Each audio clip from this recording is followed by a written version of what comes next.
Hello everybody, my name is AbsentAtlas and welcome on back to another epic video. I don't know if you noticed, but I have a hairband in my headband? Hairband? Same thing. I have a headband in my hair today simply because I'm tired of looking like a goth chick who listens to Billie Eilish in their free time. Now, if you are unaware, the whole YouTube pick a side hashtag and that entire drama, that entire scandal situation actually resolved itself a few days ago. And so we're going to be going over the whole situation. I know I never went over it, when the movement was originally starting. So you may or may not have any sort of knowledge whatsoever about this whole movement. I will be going over that in just a second, but if you enjoyed today's video, click that subscribe button and leave a like on this video. Thanks and enjoy. Man, I was just scrolling through Twitter and I saw the hashtag Betty White Challenge trending on Twitter. I don't even want to make any assumptions as to what the hell this trend is, but I can assure you I'm starting to lose faith in humanity already. Right, so the whole Pick a Side YouTube movement kind of begins when YouTuber Mama Max, he's got a decent sized following on YouTube, uploads a video to YouTube. I believe it's something along the lines of, which side are you on, YouTube, right? Pick a side, right? And so essentially what this is I believe some sort of documentary or call to action from Mama Max and all of, a bunch of different creators that he collaborated with, right? And they put their voices together and say, YouTube, this needs to stop in video form, right? But now hold on, what exactly needs to stop here? Well, you see, basically, if you haven't been aware of the current situation going on, there are a lot of YouTubers who do exposés on, dangerous people, like pedophiles, people who are endangering children and doing this disgusting illegal shit, right? And so they do these videos to try and raise awareness about these dangers in the community and also, deplatform these people essentially, something like that, right? So those are obviously incredibly important because the allegations there are incredibly serious. But that being said, when creators do these videos, a good portion of the time they get taken down. And it's not because YouTube is, protecting pedophiles, as like the whole pick a side argument kind of insinuates, right? Essentially what was happening is that there are loopholes, essentially, in the YouTube terms of service that allow people to get videos taken down for really stupid reasons, such as, like, exposing a little bit too much private information or something like that, or, like, a little, like, 1 second of something that's slightly not safe for work, kind of borderline, something like that, right? And so, when these expose videos comes out, there are always people who don't like what these people are saying, right? They don't like what these YouTubers are exposing, whether it's the person themselves or someone else. And so they get these videos taken down because they report them. Because, oh, this had a little bit of a not safe for work bit, or, oh, this is a copyright claim, or, oh, this is my private information. And the video will get taken down. And people are getting incredibly frustrated at YouTube for doing this because, these are important videos. It's almost like you're trying to silence YouTubers. You're trying to silence people who speak out against this sort of behavior, right? Now, Mama Max isn't much of a Twitter person, right? He barely touches his Twitter account at all.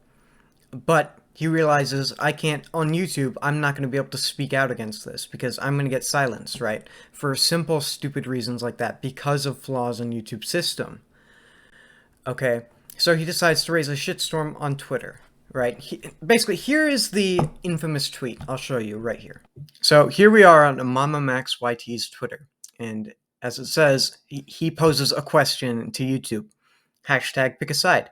Are you on the children's side or are you on the pedophile side? Okay. And then here he mentions a bunch of people, not necessarily people who were like involved in this, but like people, just influential people in the community in general. Now, the reason he mentions all those people is simply because there's also been another ongoing problem on YouTube where if you are a creator and you need to get in contact with YouTube about something important, or you have some sort of important criticism, even stuff like your channel being automatically terminated for no good reason, right? Well, the thing is, if you don't have a big enough following, YouTube will not do anything. It's a problem they've had consistently. So that, yeah, that's another one of YouTube's flaws. And so the reason Mama Max is mentioning all these people in his tweet, not because they're involved, but because they're influential and they can help him create the shitstorm, right? They can help him, they can endorse his cause, they can shed light on the situation, and that is why he mentions them in his tweet. And surely enough, YouTubers do take his side, right? You know, exceptionally like influential ones, like Moist Critical, and like some ordinary gamers, right? And just a bunch of other different YouTubers, right? Who, you know, who are all decently like sized channels. They don't have like 10 million subs or anything like that, but they're all pretty large communities, right? And so they all get together and they all start criticizing YouTube for this. And they're not only putting authority behind Max's argument, but they're also making more people aware of the situation, right? And so then the situation starts to snowball. This whole thing, this whole shitstorm that Max had created would continue until December 31st, New Year's Eve, where Max posted one final tweet. Hashtag PickASideYouTube, goodbye everyone, heart. And so he posts this letter and he goes on to say, I had a phone call with YouTube yesterday. We had an unexpectedly successful conversation about pushing the future of the platform in the right direction. I will be meeting up with a representative in person soon to discuss details and will not stop pounding them until great changes have been made to benefit us creators. I want to extend my sincerest gratitude to all of you for spreading the word, both positive and negative, and I want to apologize to all the creators I dragged into this, except for Shane Dawson, because, you know, fuck him, as well as taking the time to gush about all my colleagues who accepted the invitation to appear in my video. You're all the most amazing and beautiful friends a man could ever ask for. I thank you so much for everything. Looks like YouTube takes our side, and I can't wait to see what 2022 brings us. I'm going to get off Twitter now and go back to my hole to make my regular content. I wish you all the best, and please stay safe out there. Happy New Year, everyone. And so, with that final tweet being addressed, we now arrive at the present, right? We're all caught up. That is basically the story as of now, right? And so, yeah, I want to take a second to, you know, share some of my opinions on the whole situation. Now, I think that the phrase, YouTube pick a side, are you on the children's side or are you on the pedophile side, is an inherently, you know, flawed statement, right? Not necessarily flawed, but it is an unrealistic representation of the situation, right? It's, you know, it's used to drive partisanship, right? It's YouTube, you're either good or you're bad, right? When in reality, it's not all that black and white. The actual situation seems to be, you know, YouTube, well, not outright trying to support predators, right? Because they have taken down plenty of predators' channels in the past. In the past. But, you know, by allowing this loophole to exist, well, yeah, then that kind of enables, that enables these people to kind of get away with it, in a sense, right? So, obviously, YouTube does not side with the pedophiles. And obviously this is a flawed question to ask, right? You're putting words in their mouth before they can even speak. However, I do think that it was the right kind of question to ask, simply because that is a very emotional, a very provoking statement, right? You want people to, you want a call to action, you say, are you good, or are you a good person, or are you a bad person, right? You make it seem black and white. And so that kind of situation drives a lot of people emotional, including like YouTube, right? Like they're like, hey man, we stand with the children, right? So like obviously they have to do something to correct the situation. Whereas if we were to say, oh, I think, you know, YouTube has a problem, this loophole that allows people to get away with stuff, you know, might need to be fixed up and stuff like that, right? There's not as much passion behind that, and frankly, it is not as much of a force, it is not enough pressure, right? This drives a ton of pressure, and while being a flawed statement, it did drive YouTube to give a phone call to Max, and it did drive YouTube to send a representative to meet with Max in person to discuss things. So I think it was the right question to ask, albeit one that is flawed logically. As far as my opinion on Max himself, right? I mean, I wouldn't do something like that, right? I don't think a lot of people would. I'm not necessarily saying he's like entirely morally correct for some of the stuff he said and people he dragged into it. But I do think that someone had to do it, and I think it was not going to happen anytime soon. And that this was, I mean, he drove something. He drove change, right? You know, a lot of times you're not black or you're not entirely good or entirely evil. But your actions drive change. That's how, you know, that's how that kind of thing works, right?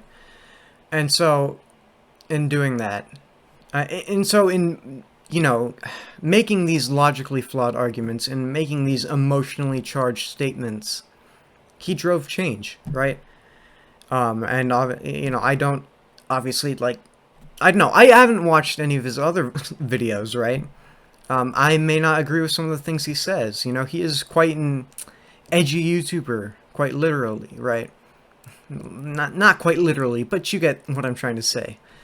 But yeah, I think someone had to do it, and so I'm ultimately glad that he ended up taking action because it drove reform, or at least it drove YouTube to consider thinking about reform, right? As far as the YouTube side of things goes, right? Like, I get it, right? If you're like Susan, whatever her last name is, I can not even pronounce that, so I'm not going to try, right? But Susan, you know, I get it. You're the CEO, right? You know, this is like one of the largest companies on planet Earth, and it caters to one of the largest masses of people on Earth, right? And so, obviously, it's impossible to hear criticism from everyone. And so obviously I understand that it takes some time for these kinds of things to get onto her desk. You know, and I will probably title this video something like, YouTube chose a side, right? But in reality, they haven't done anything yet, right? They have, you know, they had a talk with Max, right? Okay? Good. Communicating with the creator, starting to, you know, bargain, right? They sent a representative to meet with him. Good. But we don't know if these results are going to have any fruit yet, you know? Actions speak a lot louder than words, and so this could be a whole big nothing to shut people up. Do I think that's going to necessarily happen? I honestly think that YouTube is going to do the right thing, simply because, you know, the argument, I know, it just makes sense for them to do, right? They're not going to lose money, per se, right, for, you know, kicking some pedophiles off their platform, right? So I think YouTube can actually follow through. Whether or not the amount they follow through will be enough to actually, you know, achieve lasting change, achieve a real change, you know, time will tell, right? Your guess is as good as mine. But anyways, folks, that is the story. Thank you all so much for watching this video. If you enjoyed, leave a like on this video. Comment down below whether or not you agreed or disagreed. You know, we can chat about it, right? Thank you all so much for watching. I hope you all have a fantastic rest of your day, and I will talk to you all later.